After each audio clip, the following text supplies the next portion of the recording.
കാനഡയിൽ എല്ലാ പ്രൊവിൻസിലും ഈ ഡോളറാമ അല്ലെങ്കിൽ ഡോളർ ട്രീ ഉണ്ടാകുന്നതാണ്. ഞാനിപ്പോൾ വന്നത് എൻ്റെ വീടിൻ്റെ അടുത്തുള്ള ഡോളർ ട്രീയിലാണ്. ചുമ്മാ ഇരുന്നപ്പോൾ എനിക്ക് ഷോപ്പിൽ കയറണമെന്ന് തോന്നി. ഇവിടെ മിക്ക സാധനങ്ങളും വളരെ ചീപ്പായിട്ട് കിട്ടും. നമ്മൾ ബർത്ത്ഡേ കാർഡ്സ് ആവട്ടെ, പാർട്ടി ഡെക്കറേഷൻസിനുള്ള എല്ലാ സാധനങ്ങളും ഒക്കെ തന്നെ വളരെ വില കുറച്ചാണ് നമുക്കിവിടെ കിട്ടുന്നത്. ഞാനിപ്പോൾ നിൽക്കുന്ന ഡോളർ ട്രീയിലാണല്ലോ. ഇനി ഡോളറാമയിൽ ഒരു ദിവസം പോകണം. അവിടെ കുറച്ചും കൂടെ കളക്ഷൻസ് ഉണ്ട്. പിന്നെ ഈ കാണുന്ന ചെരുപ്പൊന്നും വലിയ ക്വാളിറ്റി ഒന്നും ഇല്ല കേട്ടോ, എന്നാലും അത്യാവശ്യത്തിന് നമുക്ക് ഉപകരിക്കും. പിന്നെ സ്റ്റേഷനറീസ് ഉണ്ട്. കുറച്ച് സൈഡിലേക്ക് പോകുമ്പോൾ തന്നെ ഫോൾ സീസൺ വരുന്ന കാരണം അതിനെ ബേസ് ആയിട്ടുള്ള കുറേ ഡെക്കറേഷൻ ഐറ്റംസ് ഇങ്ങനെ ഹാങ് ചെയ്തിട്ടിട്ടുണ്ട്. ഭയങ്കര ബ്യൂട്ടിഫുൾ ആയിരുന്നു അതൊക്കെ കാണാൻ വേണ്ടി. നമുക്ക് എല്ലാം എടുക്കാൻ തോന്നും. പിന്നെ കുറേ ഫോട്ടോ ഫ്രെയിംസും കിച്ചണിൽ യൂസ് ചെയ്യുന്ന കുറേ വെറൈറ്റി ഓഫ് ഐറ്റംസ് തന്നെ ഇവിടെ ഉണ്ടായിരുന്നു.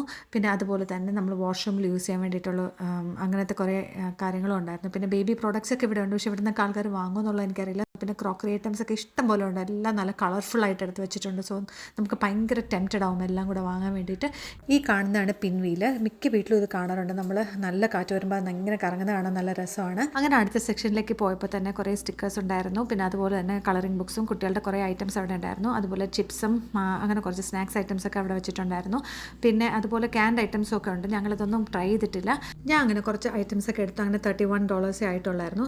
അങ്ങനെ എൻ്റെ ഇന്നത്തെ കുട്ടി ഷോപ്പിംഗ് ഇവിടെ തീർന്നു. ഇനി മറ്റൊരു വ്ലോഗിൽ കാണാം. ബൈ.